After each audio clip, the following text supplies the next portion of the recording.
दोस्तों, उत्तर प्रदेश में शिक्षा सेवा चयन आयोग का गठन किया जा रहा है।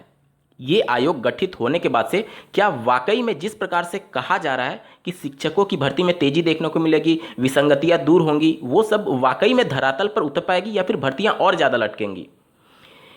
जैसा कि आपको ज्ञात होगा कि उत्तर प्रदेश में अधीनस्थ सेवा चयन आयोग यानी यूपी ट्रिपल एस सी आयोग के माध्यम से पहले अलग अलग भर्तियों के विज्ञापन जारी किए जाते थे, अलग अलग परीक्षाएं होती थी। उसके बाद से सभी भर्तियों को मर्ज करते हुए एक पीईटी परीक्षा को इंट्रोड्यूस किया गया था, जिसके बाद से पहले आप पीईटी की परीक्षा देते हैं, उसके बाद से इंतजार करते हैं वैकेंसी निकलने का, उसके बाद से वैकेंसी का मेन एग्जाम देते हैं।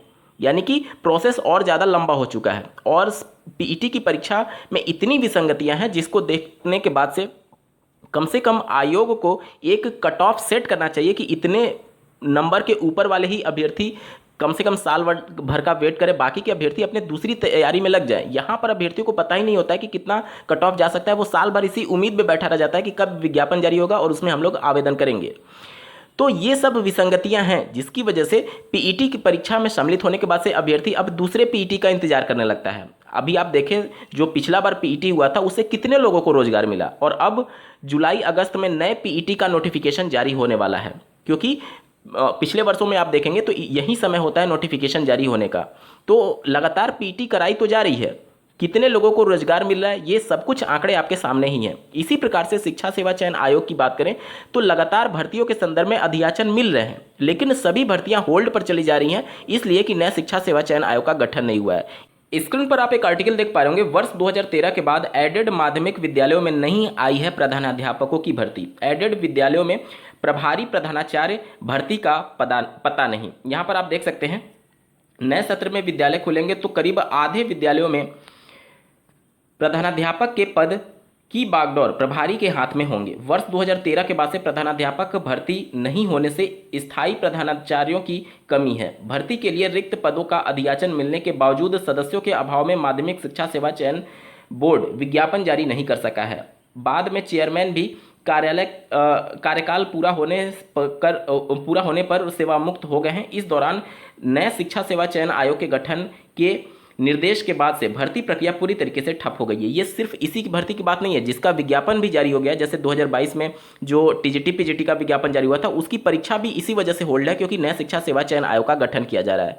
इसके अलावा आप देखेंगे कि एडेड हाई स्कूलों में जो प्रधानाध्यापक और एक तरीके से सहायक अध्यापकों की भर्ती की बात चल रही थी, वो भी प्रक्रिया अभी लंबित है। आप एक बार देख लीजिए। वैसे मैं बता दूं कि वो मामला अभी माननीय कोर्ट में विचाराधीन भी चल रहा है। ठीक है, नए चयन आयोग के अस्तित्व में नहीं होने से भर्ती को लेकर के तस्वीर स्पष्ट नहीं है, क्योंकि नए आयोग के अस्तित्व में आने पर अधियाचन पुराना हो जाएगा, जिससे पदों का सत्यापन कराया जाएगा। पोर्टल खोलकर नए अधियाचन लिए जाने से भी इनकार नहीं किया जा सकता। प्रदेश के कुल 4,528 एडेड माध्यमिक विद्यालयों के सापेक्ष 1,800 से अधिक पदों पर भर्ती के लिए वर्ष 2019-20 और फिर 2021-22 में चयन बोर्ड को अधियाचन मिला था। पुराना अधियाचन होने के कारण चयन बोर्ड के सचिव ने इस उम्मीद में जनवरी 2023 में पदों का सत्यापन कराया कि चयन बोर्ड का गठन होने पर भर्ती प्रक्रिया तेजी से शुरू कर दी जाएगी। सत्यापन में चयन बोर्ड को 1688 पद रिक्त मिले, लेकिन भर्ती के लिए चयन बोर्ड में कोरम पूरा नहीं हुआ। उधर माननीय मुख्यमंत्री के आदेश पर नए शिक्षा सेवा चयन आयोग के गठन की प्रक्रिया में भर्ती की पुरानी व्यवस्था ठप हो गई। ऐसे में नए सत्र में जब विद्यालय खुलेंगे तो आधे से ज़्यादा विद्यालय प्रभारी के भरोसे रहेंगे।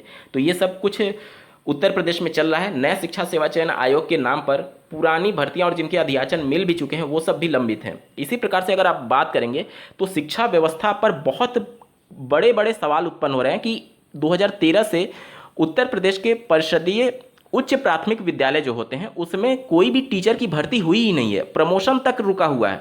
अब आप सोच लीजिए कि 2013 में अंतिम बार 29,000 समथिंग गणित और विज्ञान के शिक्षकों की भर्ती हुई थी। तो क्या 2013 के बाद से उच्च प्राथमिक विद्यालयों में शिक्षकों का रिटायरमेंट नहीं हुआ है? बिल्कुल हुआ होगा। बावजूद इसके नए टीचर रिक्रूट ना करना, प्रमोशन ना करना, निश्चित तौर पर बहुत भारी संख्या में पद वहां पर खाली होंगे और न्यूज़पेपर में ऐसे आर्टिकल आते हैं कि टीचर्स की संख्या बढ़ती जा रही है और छात्रों की संख्या घटती जा रही है। आप देखेंगे कि उत्तर प्रदेश में सभी स्तर के शिक्षकों की भर्ती के लिए अलग अलग बोर्ड है, जैसे कि पीएनपी जो कि प्राथमिक स्तर के शिक्षकों की भर्ती करता था, दूसरा माध्यमिक शिक्षा सेवा चयन आयोग जो कि टीजीटी पीजीटी की भर्तियां करता था, उसके बाद से उच्चतर सेवा चयन आयोग जो कि असिस्टेंट प्रोफेसर की भर्ती करता था। उसके बाद से संघ उत्तर प्रदेश लोक सेवा आयोग जो कि एलटी ग्रेड और बीईओ की भर्ती करता था। इसके अलावा जो प्राविधिक में शिक्षकों की भर्ती होती थी, जैसे कि प्राविधिक यानी कि टेक्निकल एजुकेशन में, जैसे कि डिप्लोमा के लिए टीचर्स की भर्ती करनी है, आईटीआई में टीचर्स की भर्ती करनी है। इसके अलावा मेडिकल में जो टीचरों की भर्ती होती थी वो अलग संस्था थी। सबको मर्ज करके यहाँ पर केवल उत्तर प्रदेश लोक सेवा आयोग को अलग रखा गया। बाकी के जितनी संस्थाएं हैं सबको मर्ज करके एक नए शिक्षा सेवा चयन आयोग के गठन की बात की जा रही है। एक आयोग जब पहले अलग अलग भर्तियां करता था तब मामले कोर्ट जाते थे तो सालों साल भर्तियां कोर्ट में लटक जाती थी। जब वो आयोग अलग अलग थे तो सबकी अलग अलग काम करने की क्षमता होती थी। अब जब सबको मर्ज कर दिया जाएगा और कोई भर्ती निकाला जाता है तो निश्चित तौर पर अगर मामले कोर्ट जाते हैं तो वो सालों साल और ज़्यादा लटके रह जाएंगे, क्योंकि वहाँ पर पहले आयोग अलग अलग होने की वजह से कम अलग अलग एक्शन लिया जाता था। अब तो एक्शन पॉइंट एक ही हो जाएगा, अब उनके ऊपर ज़्यादा बर्डन आने वाला है। और अगर एक ही चयन आयोग में अलग अलग विभाग बनाया भी जाता है तो फिर फायदा क्या हुआ? कंडीशन तो वही रहेगी ना कि जिस प्रकार से अलग अलग आयोग थे उसी प्रकार से एक ही बिल्डिंग में आप अलग अलग एक तरीके से वो बना देंगे, अलग अलग चैम्बर बना देंगे और अलग अलग स्तर की भर्तियां करेंगे, तो फायदा कुछ देखने को जमीनी धरातल पर शायद ना मिले। और भर्तियों में तेजी की जहां तक बात की जा रही है तो वो भी एक हवाई बात है। कोई भी इससे ऐसा नहीं होगा कि आप भर्तियां तेज कर लेंगे। देखिए, निश्चित तौर पर इसमें कुछ खामियां हैं सरकार की तरफ से भी।